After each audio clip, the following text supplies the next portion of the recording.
하나님 말씀은 사도행전 15장 36절에서 41절입니다. 신약 성경 사도행전 15장 36절에서 41절의 말씀 봉독하겠습니다.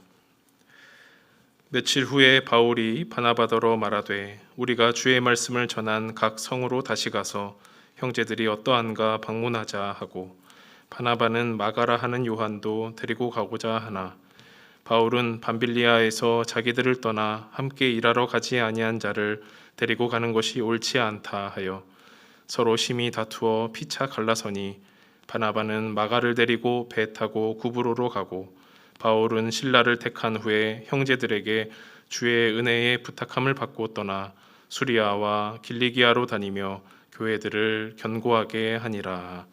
아멘.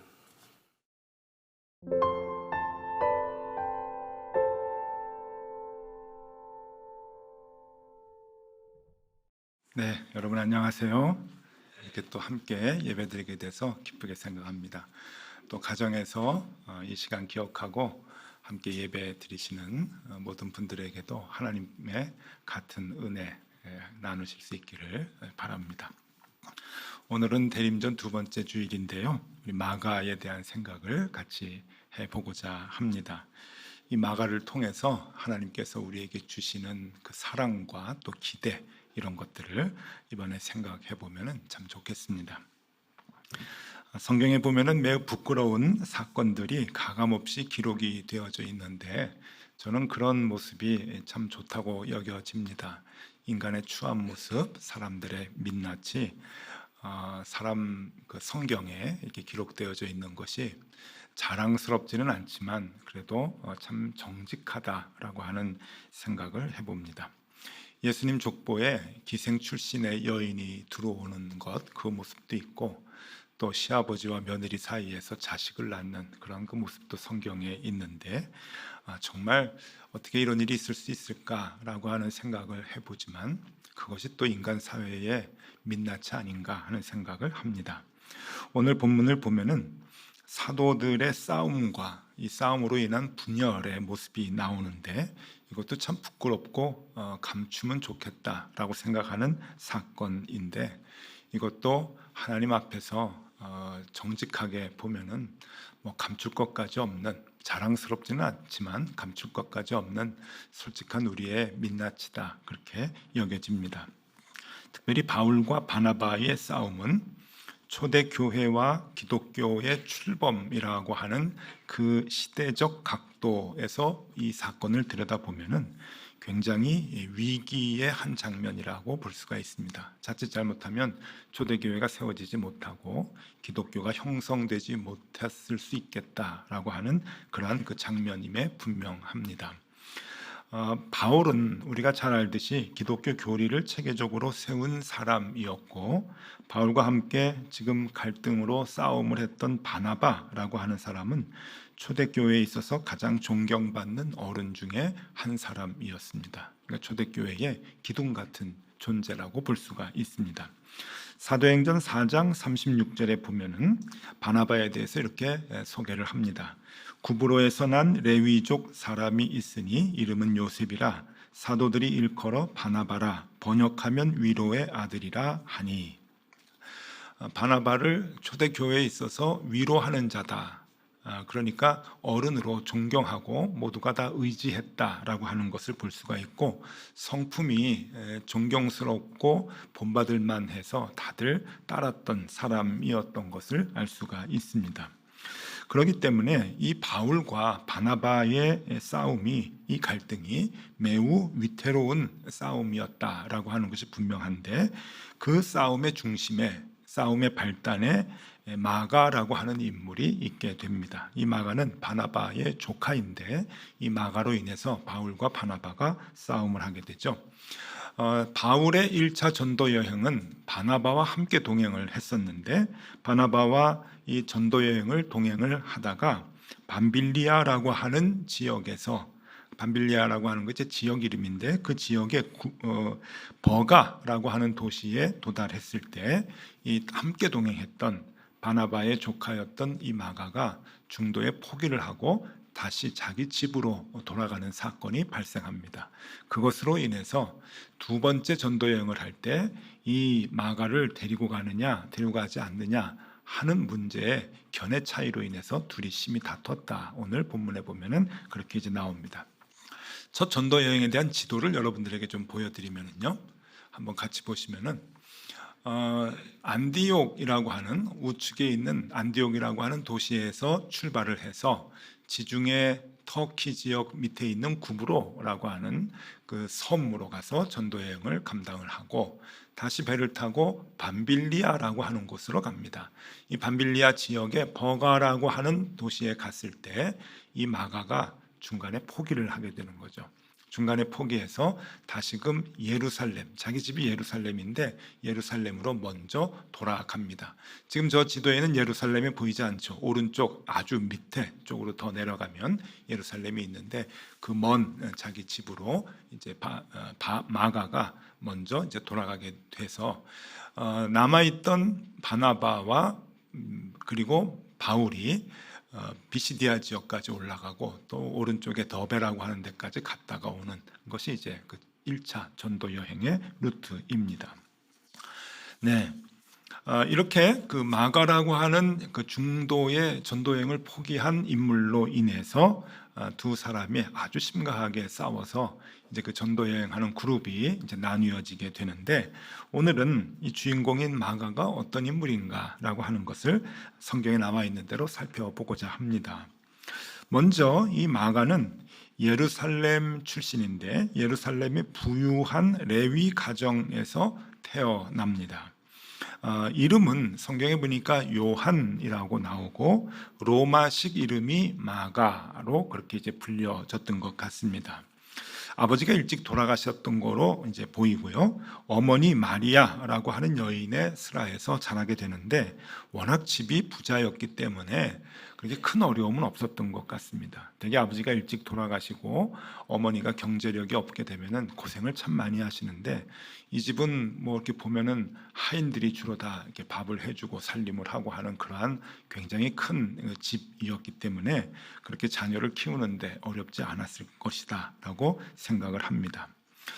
그 어머니 마리아는 일찍 예수님을 만나고 또 신앙을 갖게 되어서 예루살렘에서 자기의 집을 사도들과 제자들에게 내어주게 됩니다. 그리고 필요할 때마다 사용을 할 수 있도록 그렇게 이제 하죠.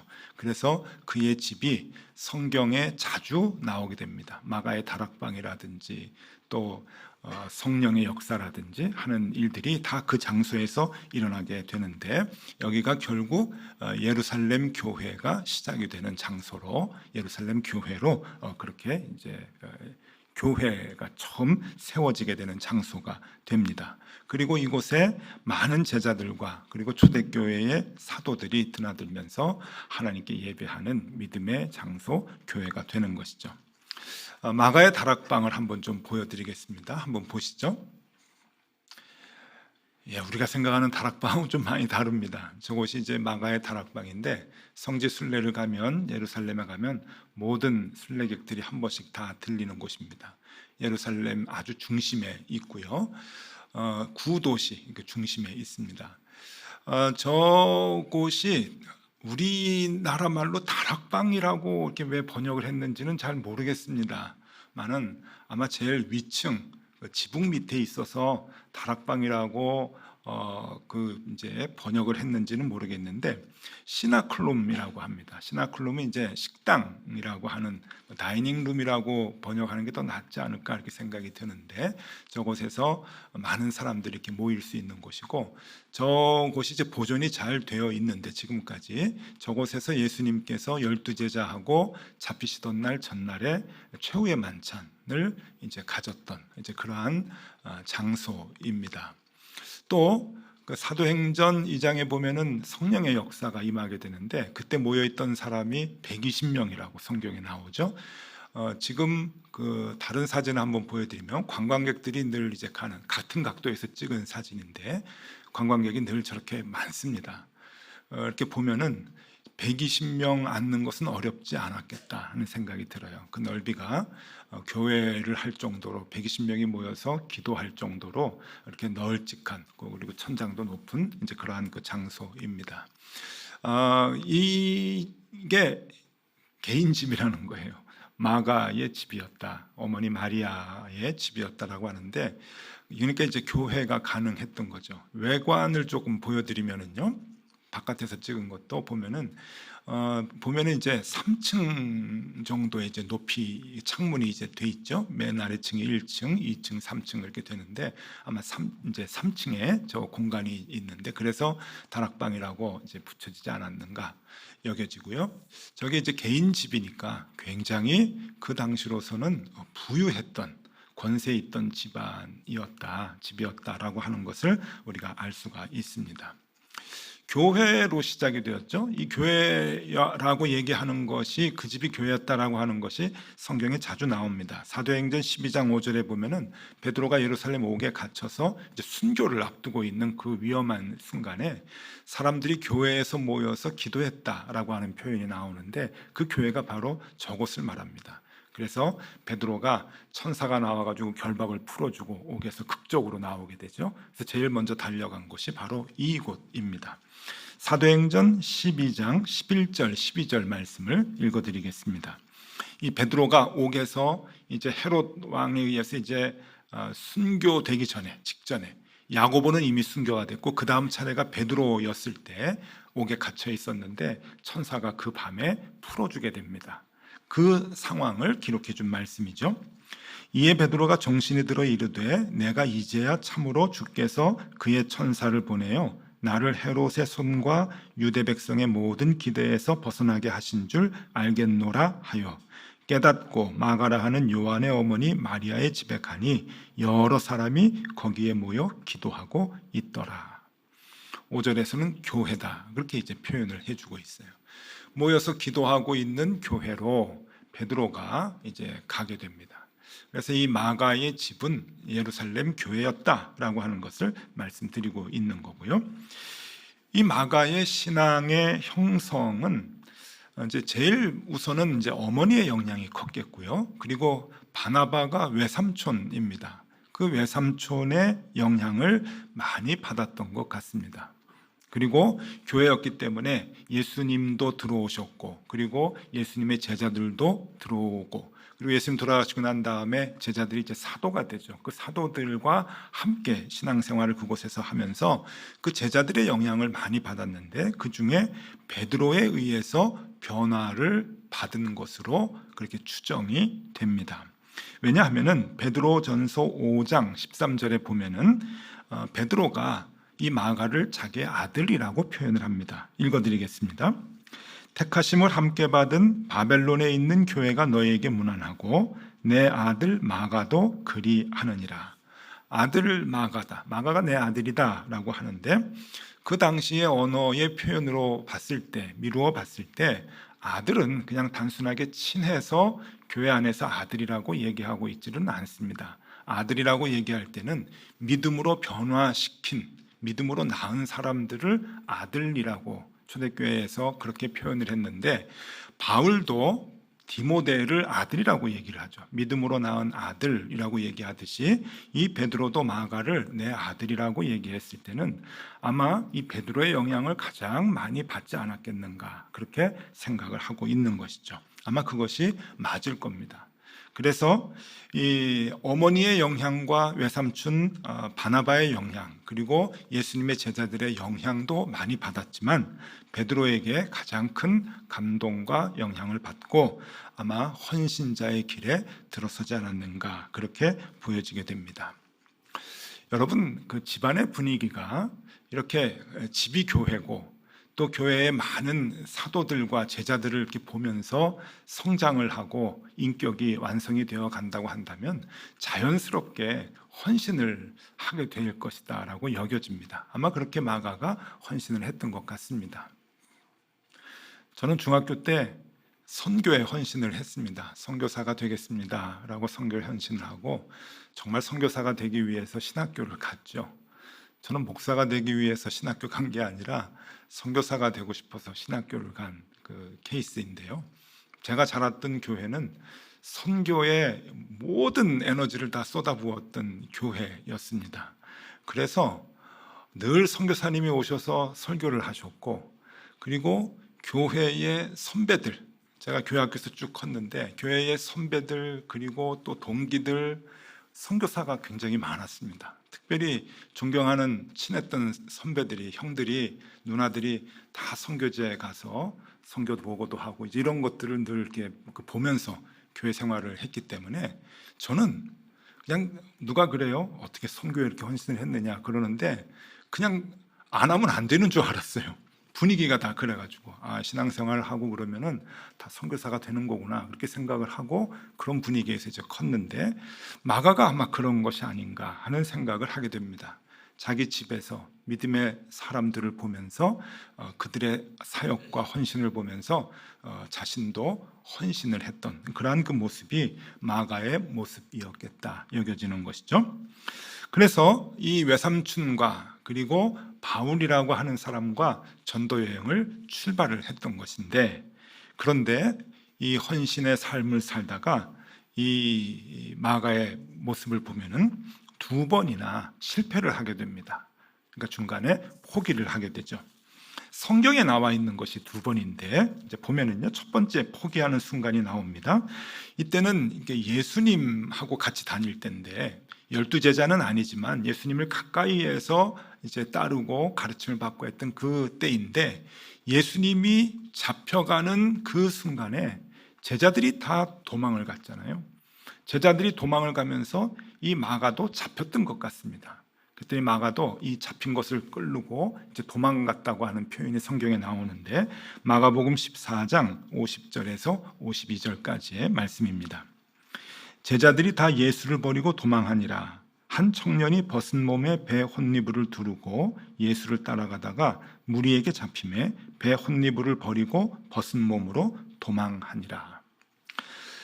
신학자들은 여기에서 한 청년이 나왔다는데 이 한 청년을 마가로 보고 있는 것이 정설입니다. 마가가 마가의 복음을 자기가 기록을 하면서 자기라고 쓰지 못하고 한 청년이라고 3인칭으로 이제 쓴 것이 마가였다, 그렇게 이제 정설로 보고 있는데, 예수님의 제자들이 다 도망가고 이제 잡히면 똑같이 죽으니까 다 도망가는 상황에서 한 청년이 끝까지 옆에 있다가 옷을 턱 잡히니까 그 옷을, 옛날에 뭐 옷이 다 이불이고 이제 그랬잖아요. 그 옷을 벗어버리고 그냥 알몸으로 도망갔다라고 하는 해프닝이라고 보기에는 굉장히 큰 사건이었죠.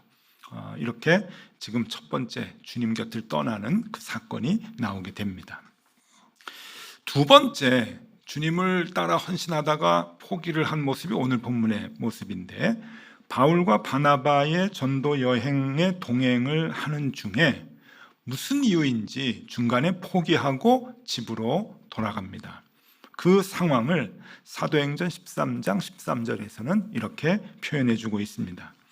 바울과 및 동행하는 사람들이 바보에서 배 타고 밤빌리아에 있는 버가에 이르니 요한은 그들에게서 떠나 예루살렘으로 돌아가고. 여기서 요한이라고 하는 것은 이 마가의 유대식 이름인데, 이 요한, 마가를 얘기하는 겁니다. 이 마가가 그들에게서 떠나서 예루살렘으로 자기 집으로 돌아갔다, 그렇게 말합니다. 왜 중간에 포기를 했을까 하는 것을 봤을 때 신학자들은 몇 가지 이유를 듭니다.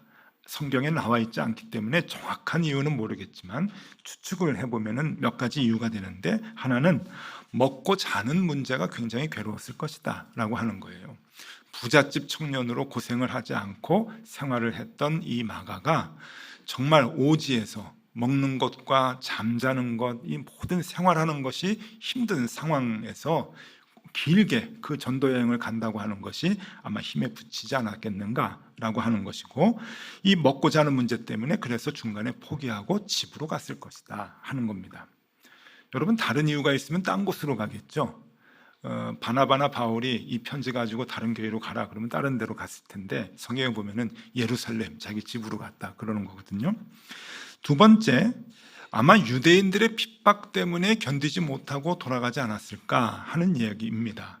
가는 곳마다 당시 유대인들이 이 기독교인들, 예수를 따르는 사람들을 엄청나게 핍박을 했는데 바울과 바나바는 그 핍박을 견디고 죽음을 각오하고 헌신하면서 전도여행을 하는 반면에 아직 청년 마가는 그러한 헌신까지는 되지 않은 상황이어서 견디기 힘들어서 아마 중간에 그만두지 않았겠는가 하는 그러한 그 생각도 합니다. 또 하나는 그 터키 남부 지역인데, 지금의 터키 남부 지역 지중해 이제 지역인데 거기에서 이제 포기를 하고 돌아가는 거잖아요. 그곳이 예전부터 말라리아가 굉장히 심했던 지역이라고 합니다. 그러니까 풍토병이 굉장히 심했던 지역인데 아마 그 풍토병 때문에 힘들지 않았을까 하는 짐작도 이제 해보는 것이죠. 그러니까 여러 가지 그 환경으로 인해서 견디지 못하고 결국 집으로 돌아간 것 같다라고 하는데, 아마 이 여러 가지 문제, 다 먹고 자는 문제, 그리고 유대인들의 핍박을 견디지 못하는 문제, 자연환경적인 상황을 견디지 못하는 모든 문제, 이것과 부잣집 아들로 곱게 큰 것과는 다 연관이 있다라고 하는 것이죠. 그러니까 고생을 그만큼 해보지 않아서 내성이 약한 탓이 아니겠는가 하는 그러한 생각을 해봅니다. 아마 그 연결성이 꽤 있다고 이제 보는 거죠. 여러분 그렇지 않습니까? 그 고생을 많이 한 사람들은 내성이 강해가지고 뭐든지 이렇게 잘 감당을 하고 어려워도 쉽게 일들을 끝까지 참고 하는 반면에 고생을 많이 하지 못한 곱게 자란 사람들은 여러분 그 내성이 그렇게 강하지 않아서 많이 이렇게 중간에 절망하고 포기하고 이제 그런 경우가 이제 있죠. 저는 내성이 강할까요? 못할까요? 저는 지금까지 목회를 하면서 이제 제 얘기가 아니고 정말 좋은 동역자들을 많이 만난 것 같습니다. 그러니까 무슨 얘기인가 하면은 제가 이만큼 목회를 할 수 있었던 것은 내성이 강한 사역자들과 많이 만났어요. 그러니까 제가 목회를 배웠던 어른들도 그랬고 선배들도 그랬고, 그리고 저와 함께 목회를 했던 부목사님으로 만나고 전도사님으로 만났던 분들이 정말 내성이 강한 분들이 많아서 저는 하나님께 정말 감사하죠. 뭐래도 하자, 언제라도 어디라도 주님이 가라면 가자라고 하는 그 각오를 가지고 함께 교회를 해왔는데, 그래서 지금도 선교사님들로 많이 나가 계시죠. 그래서 그런 사역자들을 만난 것이 얼마나 감사한지 모르겠습니다. 그래서 정말 하나님께서 좋은 사람을 붙여주셨다, 그렇게 이제 생각을 하는데, 근데 여러분 목회 30년 하면서 꼭 그런 사람들만 만난 것은 아닙니다. 정말 적게는 아주 작은 분들이지만 월급이 적다고, 하는 일이 많다고, 자기 일에 먼저 신경 써야 하는 일에 방해가 된다고, 교회 일 하는 게 너무 양이 많아서 그래서 교회를 그만두시고 다른 교회로 간 분들도 꽤 계십니다. 그럴 때는 마음이 좀 아프죠. 지금 생각해 보면은 대체적으로 내성이 조금 약하다 하는 그런 생각이 좀 이렇게 드는데, 어쨌든 자라난 환경과 내성과는 모르겠습니다. 그냥 결정 지을 수 있는 건 아닙니다. 개인차가 좀 있기 때문에 함부로 이렇게 쉽게 얘기할 수는 없지만, 대체적으로 고생을 안 하고 곱게 자란 사람들이 이게 많이 힘들고 어려운 일들을 감당하는 게 어려움을 좀 겪는 것 같습니다. 지금 이제 마가는 그런 상황이었던 것 같아요. 그래서 그가 감당해야 할 헌신의 무게가 그에게 정말로 크게 부담이 되었던 것이 아닌가 하는 생각을 합니다. 그런데 여러분, 마가에게 있어서 그럼에도 불구하고 그 헌신의 모습이 소멸되지 아니하고 더 많이 커지고 깊어진 이유가 있는데, 후에는 그렇게 되는데 그 이유가 무엇일까? 그 이유를 성경에서는 분명하게 얘기해주고 있지 않지만 성경의 여러 가지 정황들로 봐서 유추할 수 있는 이유들이 있는데, 그것은 그가 교회를 떠나지 아니했다라고 하는 것이죠. 떠날 수가 없었겠죠. 집이 교회였으니까. 그렇지 않겠습니까? 근데 이것은 큰 의미가 있는 것 같아요. 교회를 떠나지 아니하고 그 교회가 집으로, 집이 교회로 그 안에서 복음과 접하면서 생활할 수 있었다라고 하는 것이 그에게 굉장히 중요한 장점이 되었고, 또 하나는 교회였기 때문에 믿음의 동역자들과 끊임없이 사귀었다라고 하는 것이죠. 만나고 영향을 받고 위로를 받고 용기를 얻고 하면서 그 믿음의 사역자들이 동역자가 되고 동역자들이 친구가 되면서 정말 함께 믿음의 생활을 끝까지 경주해 나갈 수 있는 용기와 힘을 얻게 되었다라고 하는 것이죠. 이렇게 초창기에 예수님을 배반하고 또 사역자들과 같이 전도 여행을 하면서 힘들어서 그것을 포기했던 마가였지만, 그럼에도 불구하고 끝까지 믿음의 경주를 그가 사는 삶 동안에 잘 지킬 수 있었던 것은 교회에서 생활을 하고 그리고 믿음의 동역자들과 가까이 있었기 때문이다라고 하는 것은 분명한 요인이었던 것 같습니다. 자, 이 마가의 훗날 모습이 어떻게 되었는가? 성경에 나와 있는 것들을 보면은요, 먼저 두 가지인데, 성경에 나와 있는 모습이 두 가지고, 또 구전으로 내려오는 모습이 이제 두 가지인데, 네 가지를 여러분들에게 소개해드리면은, 첫 번째, 바울과 함께 감옥에 투옥이 되어서 그 곁을 지켜주게 됩니다.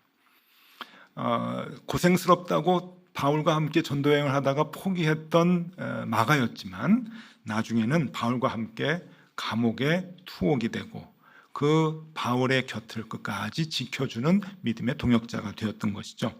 골로새서 4장 10절에 이렇게 나옵니다. 나와 함께 갇힌 아리스다고와 바나바의 생질 마가와 이 마가에 대하여 너희가 명을 받았음에 내가 이르거든 영접하라. 이 마가가 끝까지 도왔다고 하는 것을 볼 수가 있습니다. 바울을 돕고 바울을 지켜줬던 사람 마가였고요. 또 두 번째로는 바울의 복음 사역에 매우 유익한 존재라고 바울이 표현을 하고 있습니다. 그러니까 그냥 가만히 있었던 존재가 아니라 바울이 필요로 했고 바울을 도왔던 존재였죠. 디모데후서 4장 9절에서 11절까지의 말씀입니다. 너는 어서 속히 내게로 오라. 데마는 이 세상을 사랑하여 나를 버리고 데살로니가로 갔고 그레스게는 갈라디아로, 디도는 달마디아로 갔고 누가만 나와 함께 있느니라. 내가 올 때에 마가를 데리고 오라. 그가 나의 일에 유익하니라. 모든 사람들이 다 로마의 핍박으로 인해서 믿음을 지키기를 힘들어했을 때, 다 이 믿음을 배신하고 다 각자 제 길로 다 가는 그 상황 속에서 지금 누가가 남았고 마가가 남은 것을 볼 수가 있죠. 그리고 마가와 함께 이 복음 사역의 일을 끝까지 감당해야 된다라고 하는 것을 지금 바울이 얘기하고 있습니다. 유익한 존재다라고 하는 겁니다. 이 두 가지가 이제 그 성경에서 얘기해 주는 마가의 모습이고, 다음 두 가지는 이제 구전으로 내려오는 겁니다. 사도 요한의 제자들이 있었는데 그 사도 요한의 제자 중에 빠삐아스라고 하는 제자가 있는데 그 사람의 증언과 자료를 통해서 이제 신학자들이 이제 유출을 하는 건데요. 그러니까 세 번째로 보면은요, 베드로의 통역을 맡았고 마가복음을 기록을 했다라고 하는 거예요. 충분히 이 가능성이 아주 높은 거죠. 베드로는 조금 무식한 걸 우리가 알고 있죠. 그래서 유대 땅에서만 이제 그 자기네 언어로 얘기를 하고 당시에 헬라어를 읽거나 말하지는 못했던 것 같습니다. 그래서 이 베드로가 이제 그 로마도 가고 이제 그러면서 설교하고 복음을 전할 때 그 옆에서 통역을 했던 사람이 마가였을 것이다라고 하는 거예요. 그것을 이 빠삐아스라고 하는 사람이 이제 얘기를 해주고 있고요. 또 이제 마가복음을 기록을 하죠. 마가복음이 네 복음서 중에서 가장 먼저 기록했다라고 그렇게 이제 알려져 있는데 이 마가복음을 어떻게 기록했을까? 그러니까 이 마가가 12제자가 아니고 또 처음부터 예수님의 제자로 합세해서 같이 다니는 게 아니기 때문에 예수님의 첫 번째 그 이야기들을 잘 모르는데 어떻게 마가복음을 기록하게 됐을까? 여기에 그 증언에 의하면은 베드로가 얘기해 주는 것을 기록을 했다라고 하는 거예요. 베드로하고 같이 다니면서. 그래서 신학자들 중에는 이 마가복음은 결국 베드로 복음서가 아니냐라고 얘기를 하는 사람들도 있습니다. 베드로가 예수님과의 관계에서 처음부터 모든 것을 얘기해 주는 것을 마가가 이제 기록을 해서 복음서로 이제 완성을 시켜 놓은 것이죠. 그래서 이 마가복음을 통해서 이방인들에게 이제 복음이 전해지는 이제 루트가 시작이 되는 겁니다. 자, 그리고 네 번째, 역시 사도 요한의 제자 빠피아스라고 하는 사람의 증언에 의한 것인데, 알렉산드리아 교회를 세우고 이집트에서 순교를 했다라고 전해집니다. 개신교에서는 이것을 믿는지는 모르겠지만 가톨릭에서는 아주 정설로 그렇게 이제 믿고 있죠. 알렉산드리아, 이집트에 있잖아요. 카이로 이제 알렉산드리아인데 그쪽에 가서 알렉산드리아에 교회를 세우고 그곳에서 선교 활동을 하다가 복음을 전하다가 잡혀서 순교를 했다라고 하는 증언입니다. 자, 어쨌든 이것이 사실이든 아니든 관계는 없습니다. 어쨌든 그 사도 바울에게 있어서 굉장히 중요한 역할을 했고 초대교회를 세워나가는 데 있어서 없어서는 안 될 아주 필요한 인물이 되었다라고 하는 것은 분명하죠. 이렇게 마가는 그 역할을 감당을 하면서 인생을 살아가게 됩니다.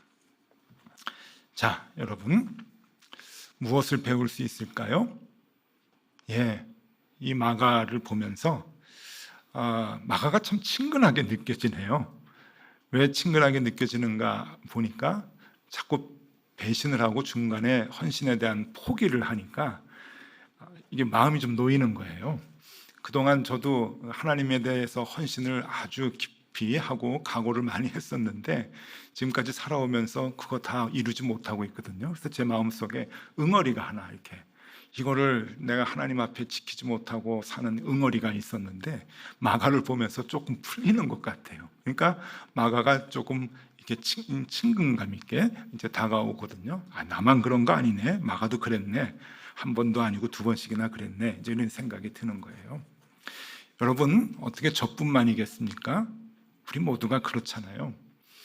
우리 모두가 하나님 앞에서 주님의 일을 해보겠다고 헌신을 했을 때가 누구나 다 있었을 것입니다. 근데 어떻습니까? 중간에 조금씩 변했죠.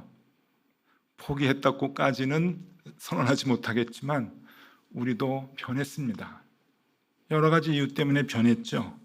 먹고 사는 문제, 말라리아 같은 환경과 건강의 문제, 고생스러운 생활 때문에 주님 쫓아가면 다 쪽박차 고생스러운 문제, 불이익과 위험을 당하고 손가락질 당하고 무시당하는 바보 취급당하는 문제, 결혼하면 가정이 우선이고 아이를 낳으면 육아가 먼저지라고 생각하면서 뒤로 미루었던 문제들, 그것 때문에 우리의 결단은 실천까지 옮겨지지 못하고 지금까지 미루어져 왔을 수도 있습니다.